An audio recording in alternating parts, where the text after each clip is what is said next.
Hello everyone, welcome back to Lakshya academy. आप सभी का स्वागत है हमारे इस प्लेटफॉर्म पे, जहाँ पे हम प्रिपरेशन कर रहे हैं फॉर आर बीपीएससी टीआरई 4.2, है ना। ये 1000 एमसीक्यूज की सीरीज है आपकी, जिसमें हम पूरे इकोनॉमिक सब्जेक्ट को कवर करने वाले हैं, तो with the help of your MCQs है। मल्टीपल चॉइस क्वेश्चन से हम इसको सॉल्व करेंगे, अपने पूरे इकोनॉमिक्स के सिलेबस को कवर करेंगे यहाँ पे, है। देखिए, अभी तक हमने 4 क्लासेस कर ली हैं आपकी। This is your class number 5 and it's about your producer behaviour, है ना। इससे पहले वाली जो क्लास थी आपकी कंज्यूमर बिहेवियर पे थी, ये आपके प्रोड्यूसर बिहेवियर पे, है ना। यानी कि एकदम स्टार्टिंग से जब आपका प्रोड्यूसर किसी भी एक सप्लाई को ध्यान में रखते हुए एक डिमांड को ध्यान में रखते हुए जब सप्लाई करने की सोचता है, और उसका वो फाइनल डिसीजन कि वो किस प्राइस पे कितना क्वांटिटी बेचेगा, है ना। यानी कि जब वो प्राइस डिसाइड कर लेता है, यानी कि इक्विलिब्रियम का पॉइंट, ठीक है ना, कि कहाँ पे किस दाम पे किस वस्तु को वो बेचेगा, दैट इज इट्स इक्विलिब्रियम, जहां पे उसको मिनिमम कॉस्ट लगे और मैक्सिमम उसका प्रॉफिट हो। That is the point of equilibrium for a producer, ठीक। कि एक उत्पादक के लिए जब वो सप्लाई करता है तो वहां उसका कहाँ पे कॉस्ट आपका मिनिमम आ रहा है और मैक्सिमम प्रॉफिट, है ना। यानी कि हम अगर देखें तो प्रोड्यूसर इक्विलिब्रियम से पहले आपको 3-4 चीजें पता होनी चाहिए, जैसे कि आपका सबसे पहले लॉ ऑफ सप्लाई क्या होता है। जैसे जब हमने इससे पहले जो स्टार्ट किया था तो लॉ ऑफ डिमांड से हमने स्टार्ट किया था, फिर हम कंज्यूमर सरप्लस तक पहुंचे थे, है कि आपका लॉ ऑफ डिमांड क्या है, इलास्टिसिटी क्या है ना। फिर आपका देन हमने देखा था कि आपका इंडिफरेंस कर्व क्या है, उस पर कुछ क्वेश्चंस किए थे हमने। कंज्यूमर सरप्लस क्या है, कंज्यूमर इक्विलिब्रियम कैसे होता है, कार्डिनल एंड ऑर्डिनल अप्रोचेस क्या होते हैं, तो ये सारी चीजें हमने देखी थी। तो उसी तरीके से जब आप उत्पादक के बारे में बात करेंगे तो आपको पता होना चाहिए कि लॉ ऑफ सप्लाई क्या होता है, उसका वॉयलेशन क्या है, एजम्पशन क्या है, क्या क्या मान्यताएं लेके चलता है, तो ये सारी चीजें देखेंगे। फिर आपको देखना है कि आइसो कॉस्ट क्या होता है, आइसो क्वांट क्या होता है ना। कि आपकी एक ऐसा वक्र, आइसो कॉस्ट क्या है, एक ऐसा वक्र जिसमें आप कोई भी नंबर ऑफ आउटपुट बनाएंगे तो आपकी लागत समान रहनी चाहिए ना। आइसो कॉस्ट मतलब एक ऐसा वक्र जो आपको समान लागत देगा, है ना, कि आप इनपुट कोई भी यूज करें तो उसका कॉस्ट क्या है, समान आएगा आपका, एक जैसा। फिर उसी तरीके से आइसो क्वांट, यानी कि आपका जो कोई भी इनपुट आप दे देंगे तो क्वांटिटी जो है, आपका आउटपुट जो है वो सेम आएगा, ठीक। तो आपको आइसो कॉस्ट पता होना चाहिए, आइसो क्वांट पता होना चाहिए। फिर आपका देन उसी से आपका कंज्यूमर प्रोड्यूसर इक्विलिब्रियम भी आ जाता है। तो ये 3-4 चीजें आज यहाँ पर डील करेंगे। क्लास को स्टार्ट करते हैं बिना देरी के। दिस इज सेट नंबर आपका 5। We have already covered 100 questions, है ना। 4 आपके सेट्स हुए हैं और 100 क्वेश्चंस आपके कवर हो गए हैं। लगभग मोटे मोटे स्टार्टिंग के इंट्रोडक्टरी वाले आपके टॉपिक्स किए जा चुके हैं ना, तो उसको देख लेंगे। अगर आपको पीछे का अगर कॉन्सेप्ट देखना है तो कर सकते हैं वहां से। चलिए क्लास को स्टार्ट करेंगे। देखिए, सबसे पहले हमारा क्वेश्चन कहता है कि लॉ ऑफ सप्लाई, जैसे हमने लॉ ऑफ डिमांड देखा था, तो law of demand is what, the price is indirectly proportional to your demand. यानी कि प्राइस को अगर बढ़ाया तो डिमांड घट जाएगी, प्राइस को अगर घटाया तो डिमांड बढ़ जाएगी, ठीक। सिंपल सा हमारा ये था। जो अगर सप्लाई की बात करें तो price is directly proportional to your supply, है ना। प्राइस क्या है, डायरेक्टली प्रोपोर्शनल है आपके सप्लाई की, कि जितनी ज्यादा प्राइस बढ़ेगी उतनी ज्यादा सप्लाई बढ़ेगी, जितनी ज्यादा प्राइस घटेगी उतनी ज्यादा सप्लाई आपकी घट जाएगी, है ना। सिंपल सा एकदम कॉन्सेप्ट। तो यही लॉ ऑफ सप्लाई जो है, उसके एजम्पशन से क्वेश्चन है आपका कि the law of supply assumes all of the following except. इनमें से आपके 3 एजम्पशंस हैं, एक को छोड़ के। तो कौन सा वो एजम्पशन नहीं है, ये जानने के लिए आपको पता होना चाहिए कि लॉ ऑफ सप्लाई सबसे पहले क्या है, उसका वक्र आपका किस तरीके से बनता है। This is your supply curve, है ना। अगर ये डिमांड कर्व है तो ये सप्लाई कर्व है, आपको पता होना चाहिए, स्टेटमेंट पता होना चाहिए, होता क्या है, कैसे बनता है, ये पता होना चाहिए। देन आपको क्या पता होना चाहिए कि इसके एजम्पशंस क्या है ना। अगर एजम्पशंस नहीं जान पाएंगे तो ये क्वेश्चन नहीं कर पाएंगे ना। तो आपको देखिए 4 एजम्पशंस दिए हुए यहाँ पे। Technology remains the constant, price of the related goods remains constant. इससे संबंधित जिस भी वस्तु की सप्लाई की बात कर रहे हैं उससे संबंधित सारे वस्तु जो है आपके कांस्टेंट होने चाहिए।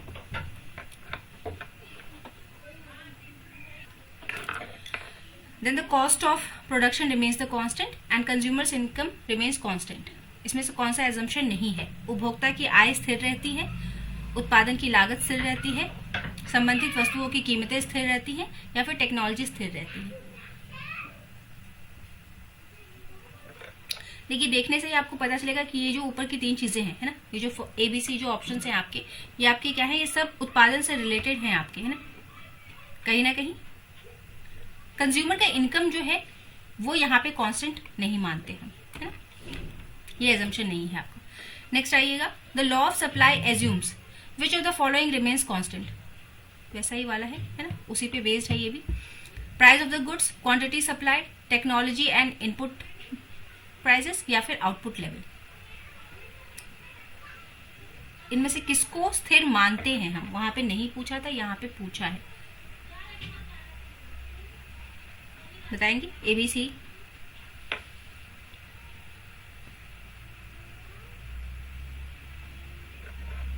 इनपुट को हम स्थिर मानते हैं यहाँ पे, टेक्नोलॉजी एंड इनपुट प्राइसेस ये स्थिर मानते हैं, बाद बाकी सारी चीजें चेंज होती हैं।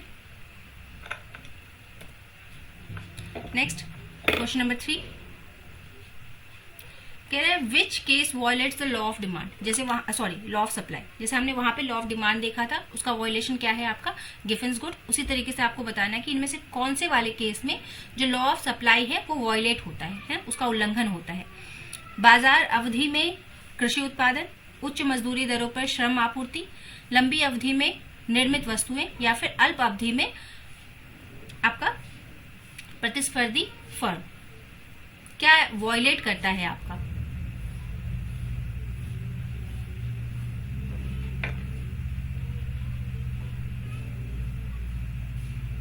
Labour supply at higher wage interest, है ना, ये क्या है, लॉ ऑफ सप्लाई को आपका वॉयलेट करता है। लॉ ऑफ सप्लाई क्या कहता है कि प्राइस के बढ़ने के साथ साथ सप्लाई भी बढ़ेगी, लेकिन इसका उल्लंघन कौन करता है कि labour supply at the higher wages rate, ये इस बात का उल्लंघन करता है, ठीक है ना।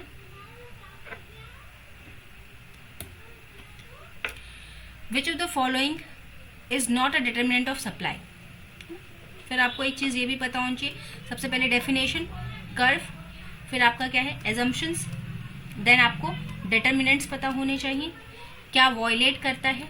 तो वॉयलेशन हमने देखा कि लेबर अगर आपको हायर रेट पे मिल रहा है ना, अगर लेबर का सप्लाई हायर रेट पे होगा तो उसे क्या है आपकी लागत बढ़ जाएगी, है ना, और वो सप्लाई को इफेक्ट करेगा आपकी। तो वॉयलेशन आप देखेंगे और डिटर्मिनेंट्स देखेंगे आप कि प्रभावित कौन कौन करता है सप्लाई को, है ना। प्रोडक्शन टेक्नोलॉजी, उत्पादन की तकनीक आपके सप्लाई को प्रभावित करेगी, इनपुट के प्राइसेस प्रभावित करेंगे, कंज्यूमर का इनकम करेगा, या नंबर ऑफ सेलर्स, कौन प्रभावित करेगा आपके सप्लाई को।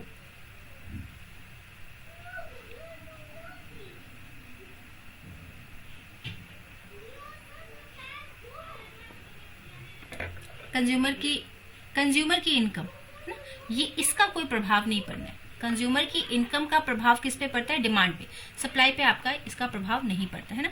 और बाकी ये जितने भी हैं आपके, इन सबका आपका जो है प्रभाव डायरेक्ट सप्लाई पे देखने को मिलेगा, है ना। Question number 5 the vertical supply curve implies what, अगर आपका सप्लाई कर्व इस तरीके से वर्टिकल है ना, तो इसका क्या तात्पर्य है। सप्लाई इज परफेक्टली इलास्टिक, आपका आपूर्ति पूरी तरीके से आपका लोचदार है, परफेक्टली इलास्टिक है। Quantity supplied changes with the prices, change करता है प्राइस के साथ, है ना। क्वांटिटी जो कि यहाँ पे हमको स्थिर दिख रहा है। सप्लाई इज परफेक्टली इनइलास्टिक, या फिर there is no relationship between the price and supply, ऐसा तो हो नहीं सकता। यहाँ पे क्या है देखिए, हमारा जो क्वांटिटी है, क्वांटिटी सप्लाइड है, वो आपका स्थिर है at any level of price, तो इसको हम क्या बोलेंगे, the supply is perfectly inelastic, ठीक है। यही सारी चीजें आपने, ये आपको इलास्टिसिटी ऑफ सप्लाई बता रहे हैं, और यही सभी चीजें आपने डिमांड में भी देखी है ना, वहां पे भी हमने ये सारी चीजें देखी हुई है, लोच को पढ़ा है पूरा। नेक्स्ट क्वेश्चन नंबर 6 कहता है अ राइट एंगल्ड आइसोकॉन, एक ऐसा आइसोकॉन जो कि राइट एंगल पे बना हुआ हो, है ना, यानी कि परपेंडिकुलर हो, तो आपको बताना है कि वो क्या दर्शाता है, परफेक्ट सब्स्टिट्यूट को, पूर्ण स्थापन को, पूर्ण पूरक को, कॉम्प्लीमेंट्स को, इंक्रीजिंग रिटर्न टू स्केल को, या फिर वेरिएबल प्रोपोर्शन को, किसको दर्शाएगा ये बताएंगे आप।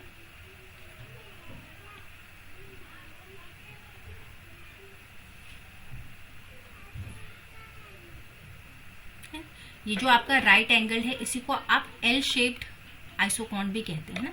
और ये कहाँ पे काम करता है? परफेक्ट कॉम्प्लीमेंट्स पे, है ना। कि जैसे कि दो यूनिट ऑफ दो आपके इनपुट के फैक्टर्स, जैसे मान लीजिए आपका लैंड एंड लेबर, तो 1 unit of land and 1 unit of labour जो है आपका, ये आपका क्या है? कॉम्प्लीमेंट्स है। तो ये इस तरीके का कॉम्बिनेशन जब आप यूज करेंगे ना, जब परफेक्ट कॉम्प्लीमेंट्स का आप काम करेंगे कि दोनों एक दूसरे को कॉम्प्लीमेंट कर रहे हैं, तो वहां पे आपका एल शेप्ड आइसोकॉन्ट बनेगा, या फिर इसी को राइट एंगल आइसोकॉन्ट भी आप बोलते हैं ना। आइसोकॉन्ट क्या था कि the given number of input पे जब आपको सेम आउटपुट मिल रहा है, सेम क्वांटिटी वो प्रोड्यूस कर रहे हैं, तो उसको आइसोकॉन्ट आप बोलते हैं।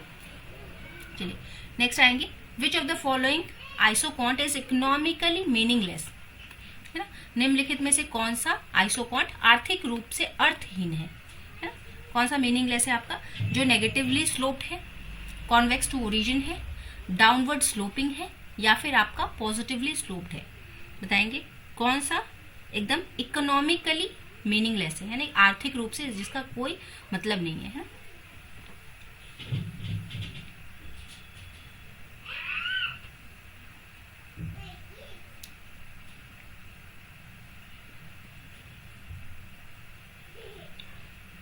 पॉजिटिवली स्लोप्ड, है ना। ऐसा आइसोकॉन्ट जो कि पॉजिटिवली स्लोप्ड हो, जिसका स्लोप पॉजिटिव है, तो पॉजिटिव स्लोप क्या आपको दर्शाएगा कि आपका कितना भी आप इनपुट डालिए, है ना, the output will be same. तो इंक्रीजिंग द इनपुट्स, अगर आउटपुट आपका सेम रहता है तो इसका मतलब क्या है आपका कि वो कैसा है? वो पॉजिटिवली स्लोप्ड है, और इसका कोई इकोनॉमिक यूज नहीं है हमारे लिए, है ना। क्योंकि यहाँ पे क्या है, हमारा इनपुट में तो कॉस्ट जा रहा है, बट हमको उसका आउटपुट नहीं मिल रहा है, तो ये क्या है? हमारे लिए इकोनॉमिकली यूजलेस चीज है ना। जैसे आप देखते हैं ना कि अगर एक छोटे से जहाँ पे 2 लोगों के काम करने की जगह है, वहां पे अगर 10 लोग काम कर रहे हैं, तो यहाँ पे increasing the output doesn't lead to increasing the input doesn't lead to increase in output. तो ये क्या है? इकोनॉमिकली यूजलेस चीज है ना। इसी को हम बोलते हैं, यहाँ पे अगर लोग लगे भी हैं तो दे आर अनएम्प्लॉयड, उसको अनएम्प्लॉयड की कैटेगरी में डाल देते हैं। बिल्कुल वही वाली केस है ये। नेक्स्ट बताएंगे, the slope of isocost line is given by what? Isocost same लागत वाली, है ना, कि आपका क्या है कि कितना भी आप जो आपका आउटपुट है, कोई भी कॉम्बिनेशन ऑफ आउटपुट जो है, अगर आपका सेम कॉस्ट पे आ रहा है ना, कि एक ही कॉस्ट में, एक ही बजट में आप क्या है नंबर ऑफ आउटपुट्स अगर ले पा रहे, तो उसको आइसोकॉन्ट आप बोल रहे हैं। उसका स्लोप आप कैसे दर्शाएंगे? यहाँ पे W मतलब स्मॉल, मतलब इसका मतलब क्या है? वेजेस। ये R क्या है आपका? रेंट, है ना। K is capital, L is labour, ठीक है। और ये marginal productivity of labour and marginal productivity of cost, ये वाले हैं ना जी, एकदम से बेस द करेक्ट आंसर आपका वेजेस बाय रेंट, ये डिसाइड करता है आपका स्लोप ऑफ आइसोकॉन्ट कर्व, कि अगर ये कर्व है तो इसका स्लोप किस तरीके से आपका इस तरीके से निर्धारित होगा। एक तरफ वेजेस होंगे और एक तरफ आपका रेट होगा, ठीक। Wages for labour and rate for the land. Next आएंगे, if the wages rate fall, the isocost line का क्या होगा? अगर आपका लागत किसकी? लेबर की, यानी कि वेज की लागत। जैसे आपका अगर प्रोडक्शन फंक्शन आप देखते हैं, है ना, उत्पादन का फंक्शन अगर आप देखते हैं, प्रोडक्शन फंक्शन एक चीज होती है, प्रोडक्शन फंक्शन, इसी को आप क्या बोलते हैं? फैक्टर्स ऑफ प्रोडक्शन, है ना, कि प्रोडक्शन करने में कौन कौन से कारक लग रहे हैं। तो क्या क्या आता है आपका? 4 चीजें आती हैं, लैंड, लेबर, कैपिटल, है ना, और आपका क्या है? एंटरप्रेन्योरशिप, है ना। लैंड के लिए आप क्या देते हैं? रेंट देते हैं। लेबर के लिए क्या देते हैं? वेजेस देते हैं। कैपिटल के लिए इंटरेस्ट देते हैं, और एंटरप्रेन्योरशिप के लिए आप प्रॉफिट देते हैं। ये इनकी लागतें हैं, इनकी कॉस्ट है ना।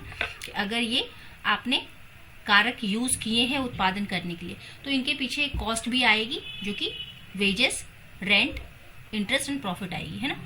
तो कह रहा है कि अगर वेजेस फॉल करता है तो आइसोकॉन्ट लाइन का क्या होगा आपका? बताएंगे।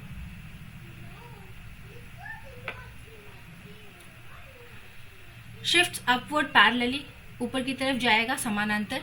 Rotates inward towards labour axis की तरफ, अंदर की तरफ आएगा।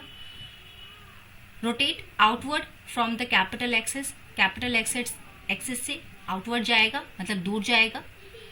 शिफ्ट डाउनवर्ड पैरेलली, या फिर समानांतर आएगा और वो भी नीचे की तरफ। ठीक है, देखिए ये सब जब आप वक्र एकदम क्लियर होंगे ना, तब ये हो सकता है, ऐसे क्वेश्चंस आपके हो सकते हैं। है कुछ नहीं, बस बातों का खेल है ना, सिर्फ बातों को घुमाया जा रहा है और कुछ नहीं। क्या करेगा, rotate outwards from the capital axis. ठीक है, जो कैपिटल वाली लाइन है ना, आप एक तरफ बनाएंगे ना, ये दो कंपोनेंट्स का बनाएंगे, एक आप बनाएंगे कैपिटल का, एक बनाएंगे लेबर का। तो अगर लेबर अगर डिक्रीज करेगा तो वो क्या करेगा, आपका आउटवर्ड जाएगा फ्रॉम द कैपिटल एक्सिस से आउटवर्ड की तरफ मूव करेगा। ठीक है, कैपिटल एक्सिस से आउटवर्ड की तरफ मूव करेगा। नेक्स्ट आएंगे, parallel shift in isocost line indicate what, है ना। अभी पिछले क्वेश्चन में हमने देखा कि अगर समानांतर मूव करता है तो इसका पैरेलल शिफ्ट का मतलब क्या होता है। समानांतर अगर मूव करता है वक्र आइसोकॉन्ट, जैसे आप बनाते हैं ना आइसोकॉन्ट इस तरीके से बहुत सारे, तो आइसोकॉन्ट अगर समानांतर मूव करता है ना, तो उसका क्या मतलब होता है, change in the relative prices of factor के प्राइजेस में चेंज आया है, चेंज इन आउटपुट आया है, चेंज इन टोटल कॉस्ट आया है, या चेंज इन टेक्नोलॉजी हो गई है। क्या हुआ है यहाँ पे कि वो समानांतर मूव कर रहा है।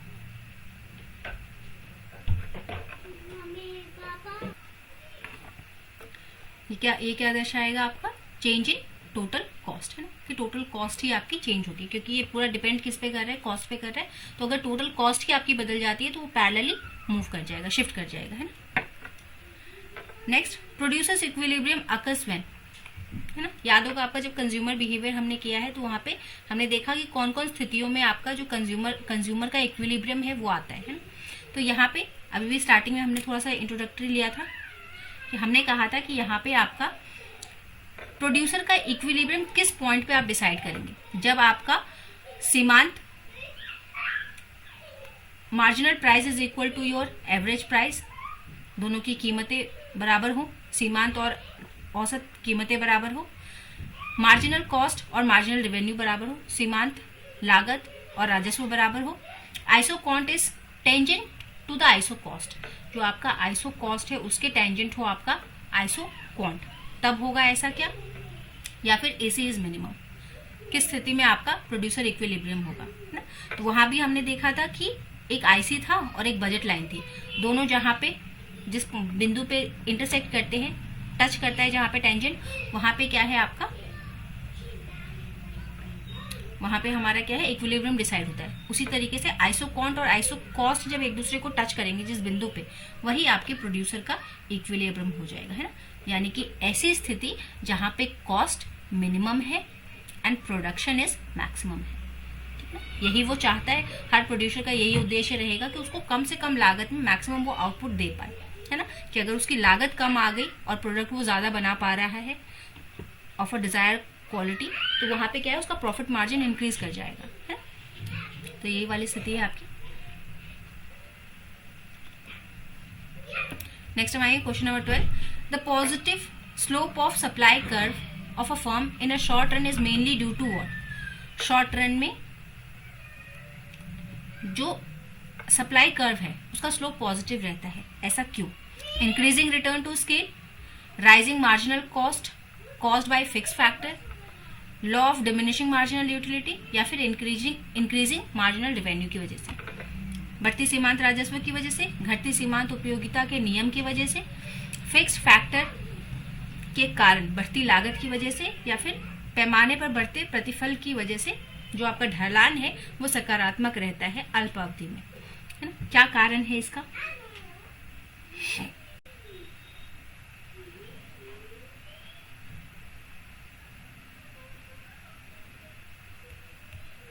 हाँ, शॉर्ट रन में क्या है, फिक्स्ड फैक्टर की वजह से जो आपका मार्जिनल कॉस्ट है वो आपका राइज करता है ना, फिर धीरे धीरे वो डिक्रीज करना स्टार्ट होता है इन अ लॉन्ग रन।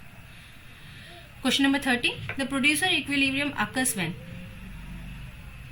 देखिए क्वेश्चन हमने सेम किया है, बट वहां पे आइसोकॉन्ट और आइसोकॉस्ट के हेल्प से आपको बताया गया, यहाँ पे आपको दूसरी तरीके से बताना है। अच्छा नहीं, बात तो वही है, हाँ करेक्ट, हाँ बी है, बात वही है। यहाँ पे हमने डायग्राम से देखा, तो देखिए डायग्राम से भी आपको क्लियर रहेगा कि ये ऊपर से कट नहीं करता, ये आपको नीचे से टच करता है इसको, है ना। Isoquant touches the isocost, this is the IC isocost and this is the IQ isoquant, है ना। तो उसको नीचे से टच करता है, तो उस पॉइंट पे क्या है आपका, यहाँ पे आपका प्रोड्यूसर इक्विलिब्रियम आता है। अंदर जाओ,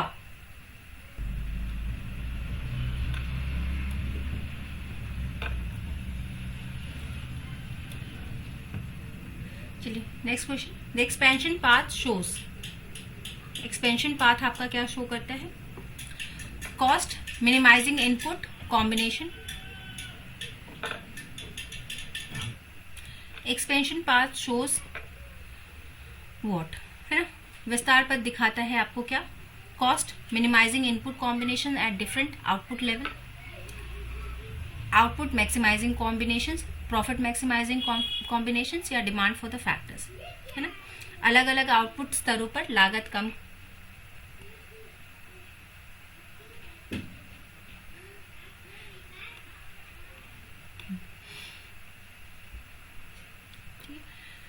तो इसका आंसर क्या है जी? इसका आंसर इज ए, है ना, cost minimising input combinations at a different level of output, है ना।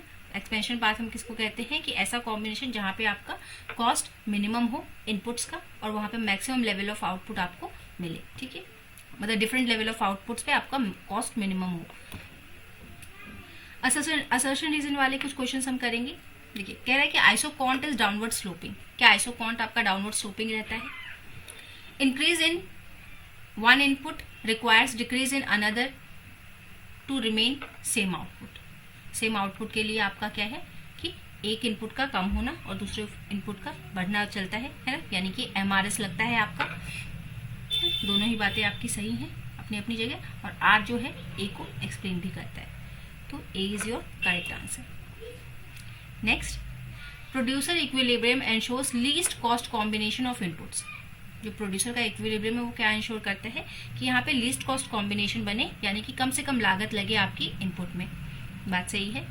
फिर कहता है कि at equilibrium the marginal rate of technical substitution equals the ratio of factor prices, ये भी बात सही है आपकी, है ना, और इसी वजह से क्या है आपका लीस्ट कॉस्ट कॉम्बिनेशन आपका लगता है, ठीक है। तो बोथ जो लोग भी ए आंसर दे रहे हैं दे आर करेक्ट।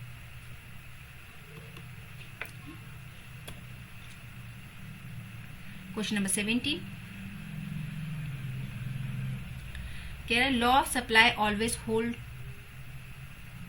ट्रू, क्या लॉ ऑफ सप्लाई हमेशा ट्रू रहता है? इट इज बेस्ड ऑन, ये कैसा क्वेश्चन, सेट्रिस पैरेबस, है ना। देखिए जनरली अगर बात करें ऑलवेज लगाने से, देखिए ऑलवेज तो लगाना सही नहीं है,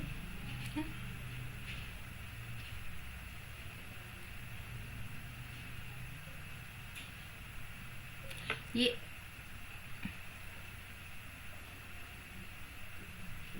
हाँ एक बार के लिए आप कह सकते हैं कि हर स्थिति में जैसे कि आपका प्राइस हाई रहेगी तो उस पर सप्लाई ज्यादा आएगा, है ना, और को जनरली रखिए,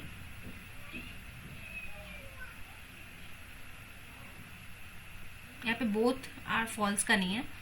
देखिए अगर जनरली यहाँ पे रहता है तो जनरली होल्ड्स ट्रू, एंड ये जो है सेट्रिस पैरेबल्स जो है ये क्या है आपका डिमांड के लिए लगता है, ठीक है। तो यहाँ पे हम ये मान लेते हैं, है ना, वैसे ऑलवेज वॉयलेशन है इसका तो ऑलवेज नहीं हो सकता, यहाँ पे हम जनरली रखते हैं, ठीक है, जनरली ऑलवेज काट करके जनरली करिए। ऑलवेज अगर है तो उसको काट देंगे हम, क्योंकि यहाँ पे हमने देखा कि वॉयलेशन है इसका, कि अगर आपका लेबर अगर हायर प्राइसेस पे मिलता है तो that is the violation of your law of supply, है ना। चलिए question number 18, in producer equilibrium tangency ensures what,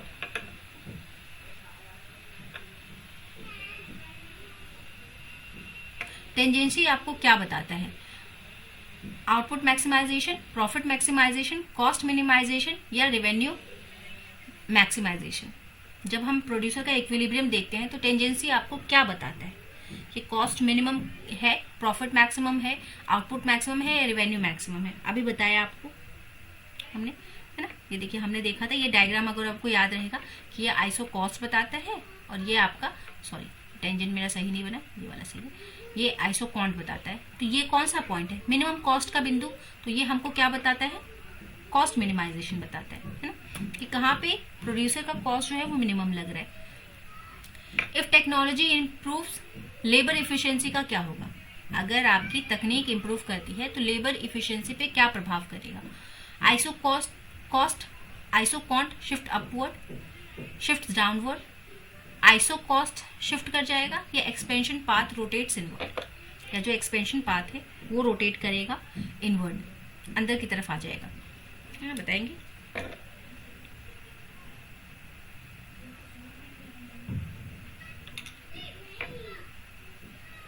B is correct. Isoquant जो है वो इनवर्ड की तरफ शिफ्ट करेगा, है ना। Increasing return to the scale implies what, ये तो सबको पता होगा। अच्छा, ऑप्शंस थोड़े आपके अलग है। एक्सपेंशन पाथ अंदर की तरफ शिफ्ट करेगा, आइसोकॉन्ट मूव क्लोजर, आइसोकॉन्ट्स एक दूसरे के पास आ जाएंगे। Increasing return to scale, increasing return to scale मतलब बढ़ते पैमाने प्रतिफल का मतलब क्या है कि जब आप इनपुट कम देंगे लेकिन आपको आउटपुट ज्यादा मिल रहा है, that is your increasing return, है रिटर्न टू द स्केल। तो एक्सपेंशन पाथ इनवर्ड आएगा, आइसोकॉन्ट एक दूसरे के पास आ जाएंगे, MRTS लगेगा, marginal rate of technical substitution लगेगा और वो इंक्रीज होगा, या फिर MC is rising, marginal cost is rising. क्या हो रहा है यहाँ पे?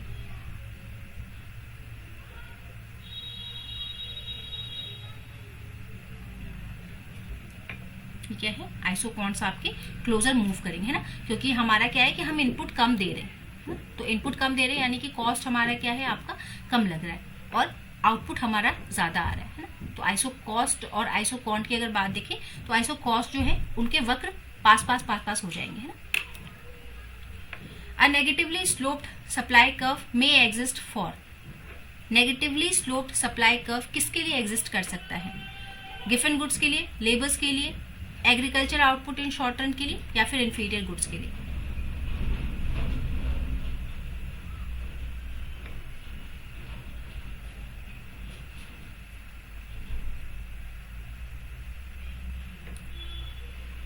ये किसके लिए नेगेटिवली स्लोप्ड सप्लाई वक्र किसके लिए आता है? आपका लेबर्स के लिए। अभी हमने देखा था वॉयलेशन वाले केस में। Isoquant map represent what, isoquant आपको क्या बताता है? आइसोकॉन्ट मैप क्या बताता है? Producer equilibrium, consumer equilibrium, production function या कॉस्ट फंक्शन। आइसोकॉन्ट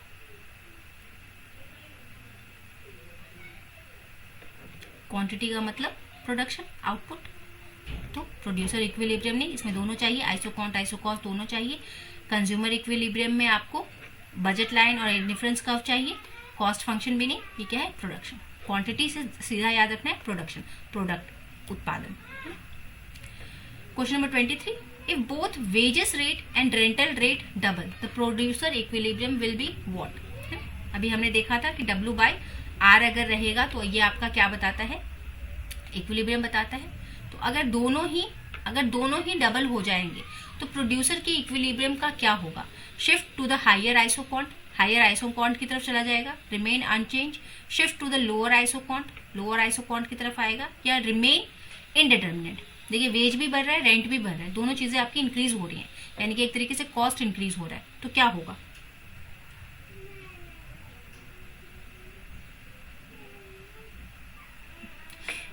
कोई प्रभाव नहीं पड़ेगा, रिमेन्स अनचेंज। दोनों को डबल कर रहे हैं, कट गया, बात बराबर, अभी भी वही स्थिति रहेगी। W/, दोनों आपने प्रोपोर्शनेट बढ़ा दिए ना, दोनों को डबल किया, तो दोनों को अगर डबल किया तो बात तो वही रह गई, हमने काट दिया, बात तो वही रहेगी, W/R ही रह गई। तो ये क्या है? अपरिवर्तित रह गया, इक्विलिब्रियम अभी भी स्थिर है। नेक्स्ट थोड़ा मल्टीपल स्टेटमेंट वाला एक क्वेश्चन।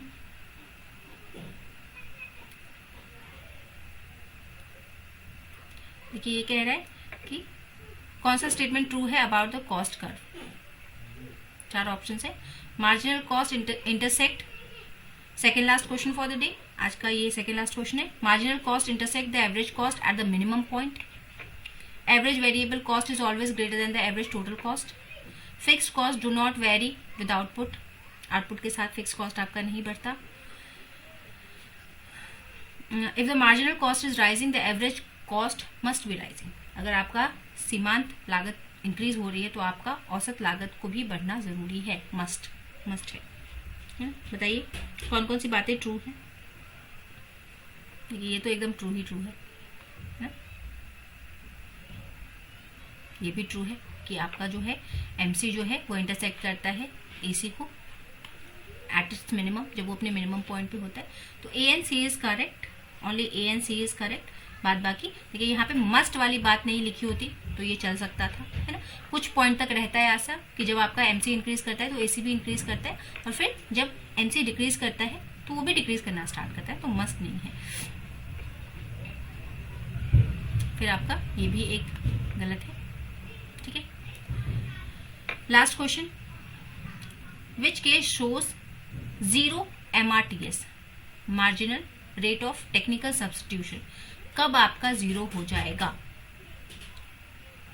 जब आपका परफेक्ट सब्स्टिट्यूट्स लगेंगे, जब आपके दोनों जो आपके हैं फैक्टर्स वो एक दूसरे को, जैसे लैंड और लेबर लिया, कैपिटल और लेबर लिया, तो दोनों एक दूसरे के स्थापन्न हो, परफेक्टली सब्स्टिट्यूट किए जा सकते हैं, कॉम्प्लीमेंट हो एक दूसरे के, फिक्स प्रोपोर्शन ऑफ टेक्नोलॉजी हो, या कॉक डगलस फंक्शन हो, किस स्थिति में MRTS जो है वो 0 होता है आपका? 0 की बात कर रहे हैं ना।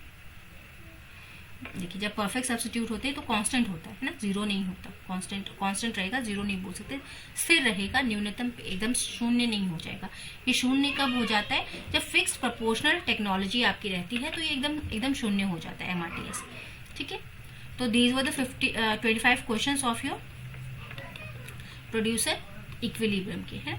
यहाँ पे आपका कुछ क्वेश्चंस लॉ ऑफ सप्लाई से थे, यानी कि टॉपिक आपने क्या यहाँ से कवर करना है, लॉ ऑफ सप्लाई करना है आपको, उसके एजम्पशंस करने हैं, डिटर्मिनेंट्स करने हैं, फिर फंक्शन करना है आपको, है ना। ये सारी चीजें आपको यहाँ से करनी है।